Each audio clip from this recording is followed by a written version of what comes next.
Jumbo community. It's Amma Robin here, Aquaba to the Espresso Talk Today show. Welcome to Espresso Talk Today. Black History Month 2020 has begun. There's a lot to talk about. Many people are asking whether Black History Month is still necessary and relevant. And that's what we're going to talk about today. Asante Sana for being in the building. Come on now. There is an African proverb that says, "The lion's story will never be told if the hunter is the one telling it." History is a story. My story, your story, our story. The question is, who's telling the history? We're going to figure that out during this show. At least we'll talk about it. When I was growing up, the only mention of Black history was that Black people had been slaves. We were made to believe that our history began with slavery. We were made to think that our contribution to history was only as slaves. The white students in the class looked at the Black students with pity. I could see that they stood a little bit taller as they were led to believe that their ancestors had developed civilizations and technology and philosophy and science and math, while we Black students were led to believe that our ancestors had been uneducated, uncivilized, enslaved, who contributed nothing but labor to America and other parts of the world. Moreover, the white students were taught that their ancestors had freed our ancestors. They were the heroes of the story. Their ancestors had fought for freedom for the country and for us Black people. Black people were looked upon like we should be humble and grateful for their efforts and for the risks that they took for us. This was how American history was taught. Not surprisingly, the Black students felt ashamed and confused and small, and perhaps even inferior. The white students felt strong and powerful and definitely superior. We didn't know that this version of American history was untrue, that it was a lie. This version of American history was written, told, and propagated by white supremacist beliefs for hundreds of years. And it still is to some extent, but we'll get to that later. When people ask whether we still need Black History Month, I am reminded of being that sixth grader, 11 years old, reading that Black people had been slaves who were freed by white people. Or reading in our class textbooks that described slavery as just another form of labor, and that slaves themselves were happy and content. Or watching movies that showed ancient Egyptians, the queens and pharaohs, as white, while the slaves working on the pyramids were Black. They were only building the pyramids, Or watching movies of Africans shown as uncivilized, while white explorers were sophisticated and genteel. Much later, that I learned that the textbooks had excluded the history of ancient Benin with its sophisticated urban planning and technology and amazing sculptures and complex civilization. Much later again, I learned that the ancient Greeks had studied philosophy, medicine, and science in Kemet, which was the Greek name for Egypt. They had studied in Egypt. It was later, of course, that I learned that Americans and Europeans had deliberately destroyed sophisticated and ancient African civilizations. Later, I learned about the genocidal policies and actions of white Americans and Europeans in Africa and the Americas. Later, I learned about the courage and contributions of Black people as scientists, doctors, philosophers, inventors, soldiers, artists, lawyers, writers around the world. The story of Black people was not being told, and it still isn't being told. Why? Great question. I'm going to sum it up in one word: racism. Now I'm going to give it two words: white supremacy. Remember the lion and the hunter. History is a powerful tool. It can distort the past, it can distort the present, it can distort the future. These distortions can leave people feeling superior, some people feeling superior, and others feeling inferior. These distortions leave others without power, without justice, without fairness, and without reparations. Society is being sustained on these shifting sands of those untruths and falsehoods. The power of history is undeniable. But history also has its limitations. We'll talk about that a little bit later.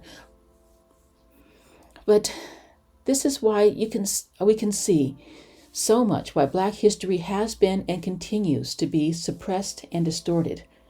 In fact, Black history is under attack now more than it was even 50 years ago. This is why I believe Black History Month is still relevant and necessary. Let's take a 10-second breather here.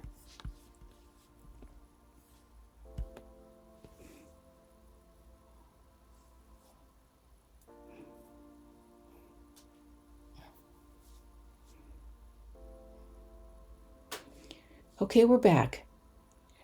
Black History Month was founded in 1926 by Dr. Carter G Woodson, as an historian and philosopher. It was originally found as a week rather than as a month. Dr. Woodson authored the brilliant book, please get this and read it if you haven't, The Miseducation of the Negro, back in 1933, in which he discusses how American society has robbed Black Americans of their culture and history, the knowledge of their culture and history, and the consequences of these historical distortions. Dr. Woodson says, if a race has no history, it has no worthwhile tradition. It becomes a negligible factor in the thought of the world, and it stands in danger of being exterminated. That might seem like an exaggeration, but it most certainly is not. And there's absolutely a history of exterminations and genocides committed by Europeans and Americans in Africa and in the Americas. Remember that I said history is powerful. It can save lives, but it can also destroy them, depending upon who is telling the story. My 6th grade history class and textbooks worked to uplift the white students and to inferiorize the Black students. But just consider how we all would have definitely felt different if the true history had been told.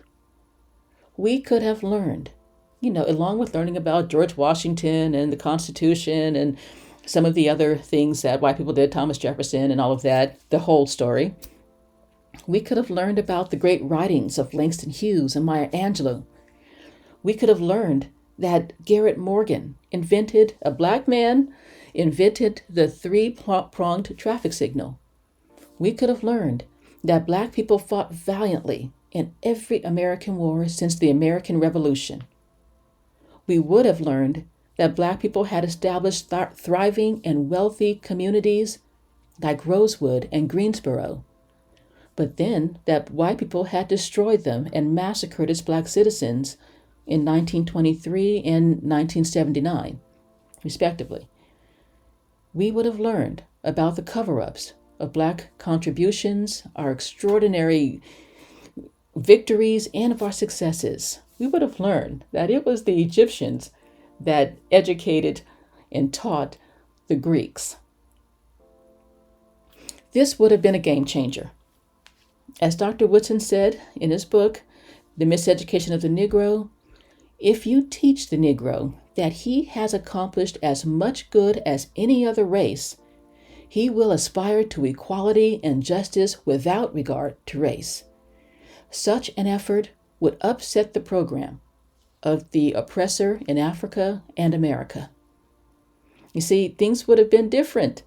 I mean, that we accomplished as much as any, we actually accomplished more.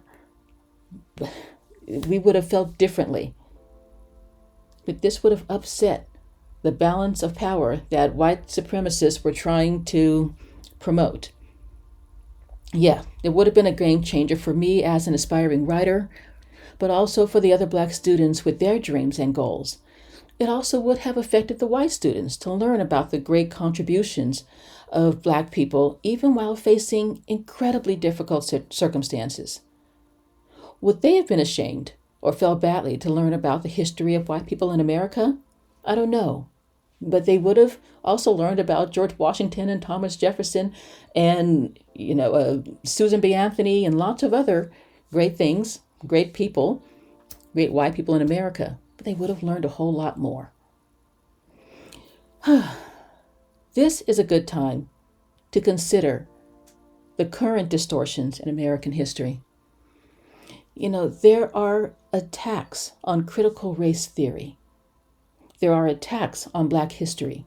Just last week on the Espresso Talk Today show, we discussed how Nicole Hannah-Jones was attacked for her brilliant work on the 1619 Project, which enumerated the history of slavery in America and the American contributions to America, the Black American contributions to America. And books on Black history and the Black experience have been removed from school libraries. Teachers are prohibited from discussing slavery and racism in the classroom. The state of Florida, not my favorite state for many reasons, Florida Governor Ron DeSantis has banned teaching the Advanced Placement African American Studies course. It was prohibited from the curriculum. What reason did he give? No, he's not going to give the real reason. But he says in his disguised as neutral but actually racist words, the course lacked educational value. It lacked educational value? How can teaching Black American studies and history lack educational value? In a country with more than 46 million Black Americans, in a country that has never owned up to its racially complicated history, how can Black history lack educational value? Again, I return to Dr. Woodson, Dr. Carter G. Woodson. And he says, what we need is not a history of selected races or nations, but the history of the world, void of national bias, race hate, and religious prejudice. Well, that's a tall order. The U.S. hasn't even come close. Apparently, Governor DeSantis wants to maintain the current teaching of white American history, emphasizing the contributions of white people to Western civilization and diminishing their role in the genocide, rape, murder, and oppression of non-white peoples in America and around the world. Ouch, I know, I hear that. Ouch, it hurts. History isn't always pretty, but it's time for the truth. It's time for a reckoning. The time for lies, cover-ups, and distortions really is passing, and it needs to stop now. The power of history needs to be used for good, to uplift, to inform, to support, to understand, for everyone. Another power of history, in the words of Dr. Woodson, let's hear this. When you control a man's thinking, you do not have to worry about his actions. This quote goes on to say how they will go in the back door without ever even being told anymore. Keeping people ignorant of their history allows you to control their thinking and thereby control their actions. This applies to everyone. Everyone, Black, brown, white, everyone. It makes me wonder if this is the real goal of refusing to teach history, particularly Black history, banning the teaching of Black history and preventing people from learning their history and learning the historical truths. In a word, control.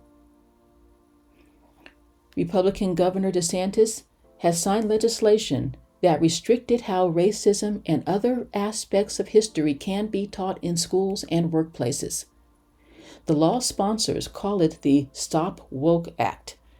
Among other things, the act prohibits instruction that makes students feel responsibility for or guilt about the past actions of other members of their race.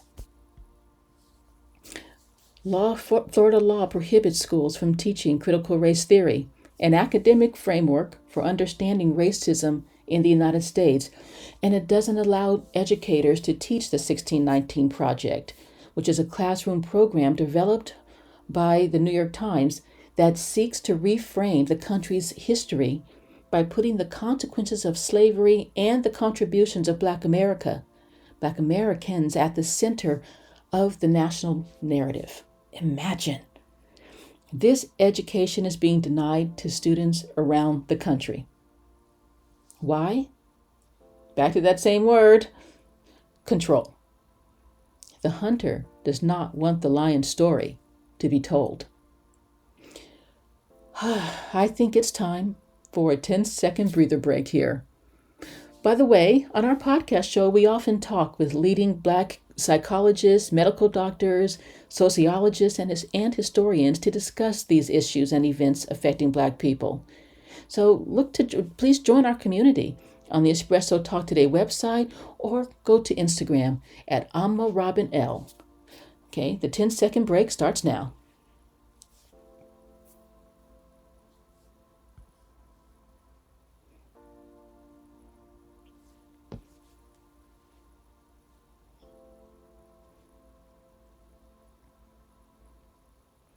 The scholar and activist Angela Davis pointedly noted, police violence and racist vigilante violence are at their height. But also Islamophobic violence is nurtured by the histories of anti-Black racist violence. So a lot of people, a lot of different races are also suffering by this anti-Black racist violence. However, states and counties are focusing their sights and putting their money in efforts to close libraries and stop teaching any history that does not center or uplift white Americans. It is imperative that we maintain the focus on systemic racism. And by the way, many people also don't know what racism actually is, even Black people. And this is really an epidemic, and it shows that education isn't helping people to live a real life. Education is lacking in many ways. We have to combat the notion that racism is simply a personal attitude that individuals happen to develop, for which society as a whole bears no responsibility. In fact, every U.S. institution, including the educational system, has been infected by and has in turn perpetuated deep-seated racial, ethnic, religious, and gender biases, as well as prejudices and stereotypes. So racism is throughout. It's not just a person. It's throughout the system. It's in the institutions. It's woven into the very structure of the American system. But we need to know and understand history so that we can know and understand racism, so that we can know and identify and combat racism wherever we find it. Governor DeSantis doesn't want that. He's not the only one. Kevin McCarthy wants to make wokeness into a bad word. I read a very interesting article recently by Michael Datcher, who writes with TruthDig, and he pointed out the Speaker of the House wants to silence the voices of our ancestors whose stories still teach. He knows resuscitating the voices of the historically dispossessed can be dangerous, especially to beneficiaries who happen to look like him. History allows the dead to speak about Wounded Knee and Jim Crow and Stonewall and Medgar Evers and J. Edgar Hoover and Tuskegee experiments and redlining and grandfather clauses and stolen land and lynched bodies and school disparities. Speaker McCarthy calls this woke indoctrination. I call it history. If history includes that one's ancestors might have committed rape, genocide, murder, and theft, then so be it, and so be history. If history indicates that your ancestors, your relatives, and possibly you are benefiting from rape, murder, genocide, and theft, then rather than deny or rewrite history, it's time to learn from it. Instead, the cover-up deepens and gets rebranded. As I mentioned earlier, Florida passed its, in quotes, Individual Freedom Act. I guess that's what they're calling, keeping people ignorant. The Individual Freedom Act, colloquially known as the Stop Wrongs to Our Kids and Employees, the Woke Act, W-O-K-E Act. Similar legislation is winding through numerous other states and legislatures, most of them GOP-controlled. Stop Woke legislation prohibits classroom instruction that makes students, quote, feel guilt, anguish, or other forms of psychological distress or actions in which he or she played no part, committed by the past acts of other people of the same race or sex. This legislation wasn't around to protect my sixth grade psyche from the psychological distress of actions in which I played no part. But this legislation wasn't designed to protect Black people. It was designed to cover up the actions of white people. Stop Woke legislation is a disturbing reminder that the attack on woke education is at its core an attack on the education of Black people. The AP African American Studies course would not, as in my sixth grade textbooks, teach history as a means of inferiorizing Black people. It would also not focus on superiorizing white people, and therein lies the problem, according to DeSantis and other right-wing legislators. Yeah, let's call them white supremacist legislators. We would be disarming their white supremacist American history. The hunter would lose hold of his gun as he combats the lion. This could be a problem. The hunter is also trying to control the sources telling the lion's story. Books are disappearing from the shelves of American schools. Books about gay, lesbian, and trans characters, books about Black and Latina people, and books about Jewish and Muslim people, books that are fiction and books that are nonfiction, even books of poetry. They're all flying off the shelves. More than 1,600 books in 5,000 schools were banned in the previous school year.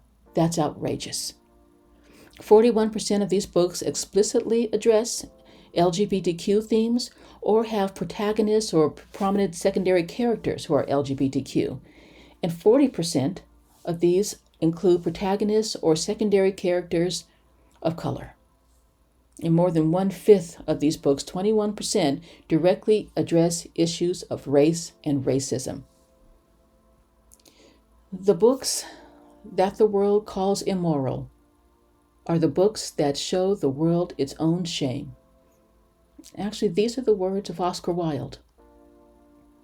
Okay, so why do I bring up all this anti-woke legislation, banning of books, closures of libraries, and prohibition on teaching African American studies courses?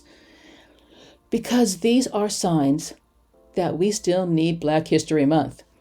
These are signs that history is powerful and there is a concerted effort to keep Black people from knowing our history and to keep white people from knowing theirs. This is a sign that the powers that be know the power of history, and they don't want us to have it, any of it. As I said earlier, if young Black students learned of the great writers, scientists, artists, and inventors that were Black, then they would learn that we don't have a negligible history. We have an honorable one to be proud of and empowered by, just like the white students. The hunter would not be telling the lion's story anymore. The lions would be telling their own story. and the lions would feel great about their stories. So teaching Black history is important. Black History Month is very important. Our children deserve to know what came before them. And I think it's time for our last 10-second breather break here.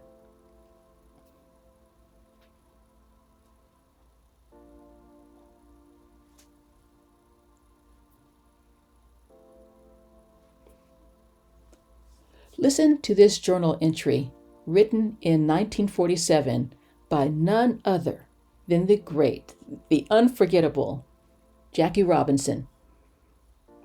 The entry says, "Next time I go to a movie and see a picture of a little ordinary girl become a great star, I'll believe it. And whenever I hear someone read fairy tales to my little boy, I'll listen. I know that dreams do come true. I know because I'm now playing with the Brooklyn Dodgers in the big leagues. I always dreamed about playing for the Dodgers, but honestly, I always had my doubts.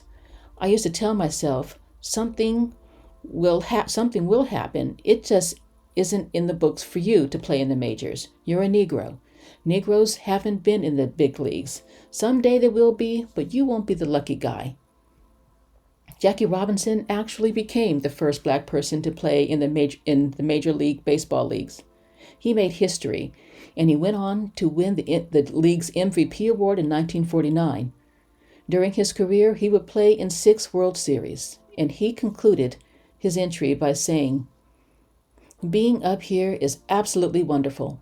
That's why I'm a believer in fairy tales now. You see, it actually happened to me." That is so inspiring and so uplifting. But it was said that Jackie Robinson endured more racial insults and threats of violence than anyone in history. But we also know that Jackie Robinson also made history, and history is power. If Jackie Robinson can do it, then you can too. And students need to know that if Jackie Robinson could do it, then they could too. That's the power of history. I'll finish up by adding that history can and should inspire you and uplift you, but it should never define or control you. It's wonderful to think that Black children will learn about the contributions of their ancestors and family, and the struggles of their ancestors and families, and the triumphs of the ancestors and families. This can uplift and empower. The past should never, though, define anyone's future. I remember hearing a great affirmation that said, "The past has no power over me." I think of this as meaning my past mistakes, everyone has them, my past problems, or my past personal limitations do not define how I will live my life today or define my future. This is the power of history, to uplift and empower. So you can believe in fairy tales and you can make history. That's unstoppable. DeSantis and people banning books know that. Well, I'm going to conclude with words from the great scholar and eminent historian John Hope Franklin, who brilliantly stated, "We must go beyond textbooks, go out into the bypaths and untrodden depths of the wilderness, and travel and explore and tell the world the glories of our journey." That's what learning history can do. As the African proverb says, the lion's story will never be told if the hunter is the one to tell it. It's time for the lion to tell their own story. Thanks, Asante Sana, for listening in, for joining us on the Espresso Talk Today show. I'm Alma Robin, and I am so excited about Black History Month, but I'm excited about Black history every day of the year. I would love to hear any comments that you have about this. You don't have to agree. That's not what this community is about. We like to point people in a certain direction, but never tell them what to see. We want to know what you're seeing. We want you to tell us what you see.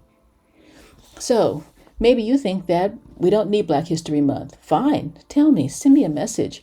Maybe you think that, yes, Black History Month is great. Okay, let me know. I'm happy to hear all of it. And please join us join this great community. Go to our website and subscribe. It's all free. We just want to be together as a community. Remember, you can go to the espressotalktoday.com website, or you can go join us every day and interact with us every day on Instagram at Alma Robin L. Well, this concludes today's show. Hope you enjoyed it. Hope you learned from it. Hope you get fired up and tell me something about it. And remember, now more than ever, strength, soul, and reparations. Ashe, community.